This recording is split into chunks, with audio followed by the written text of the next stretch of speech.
I started taking dance seriously when I was 18 years old as an essential part of my theatre studies. I wasn't expecting anything out of it, only to not embarrass myself on the theatre's dance lessons. So I was trying to learn how to dance on my own. I was spending hours on it every day. Dance was the scariest subject because I was already insecure about my body and my expression through it. I was spending so much time and energy on it every day, so when it was frustrating me, I was thinking, if I never stopped dancing when I was a little girl, when I was doing ballet or when I was doing hip hop or other dances, if I never stopped dance before, now I wouldn't have this thing wasting my time when I could spend it on studying more theater or singing or even relaxing a little bit more. I had to learn three completely new subjects for me: theater, singing, and dance. And my time was little. I was wishing to turn back time to continue dancing as a child, just to get rid of an extra subject that was exhausting me physically and mentally, because I was practicing every day if I wanted to see progress before I got into my drama school. And due to that, as it is expected, I started having injuries every now and then. If I was having dance lessons since I was little now, I would be in a much better position. That thought was haunting me for 4 years throughout my studies. That wasn't only because of anxiety. The last 3 years of my studies, I fell in love with dance so much that I couldn't go a day without it. But still, this thought was torturing me.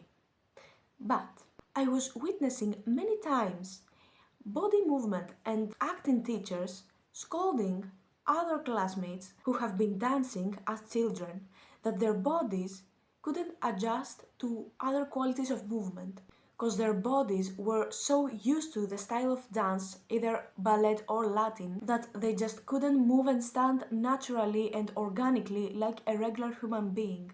But me, on the other side, I was thoughtful about it before I even got into the drama school. So when I was trying to learn on my own, I was doing multiple dances at the same time: ballet, hip hop, belly dance, Latin, everything and every technique I could find. Exactly because I wanted my body movement to be adjustable in any kind of style. And that was the case that I was thinking for the first time.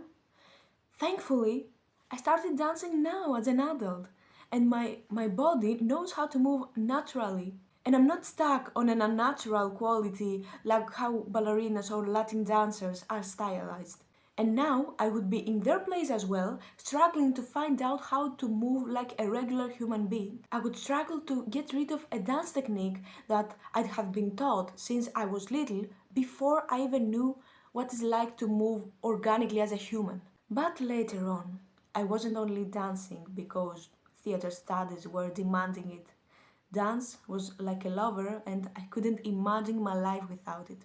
And when I decided to pursue it professionally, I had again this haunting thought: I wish I started dancing as a child.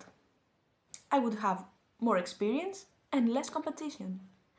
But then I met some people that was doing that later in their life and in a shorter timeline, and those people became teachers. People that was dancing and working until they grew old because their passion was their strength for life. And I was feeling crazy because I started at 18. And finally, what has made this thought to disappear was my decision to become a dance teacher. And that made me proud of my journey. I really had to overcome a huge insecurity around my body and my expression with it. I had to teach myself. I actually did that and managed to learn how to dance and increase my physical perception. But I loved it and discovered it through theater and not directly, because I perceived it as a form of art and not just technique. I'm proud that I started late, alone, and with insecurities, because now I understand all of my students that feel that way. You don't have to be the best dancer. You just need to love what you do, to truly want to help, to discover new ways of teaching, and to have complete perception of your body and movement.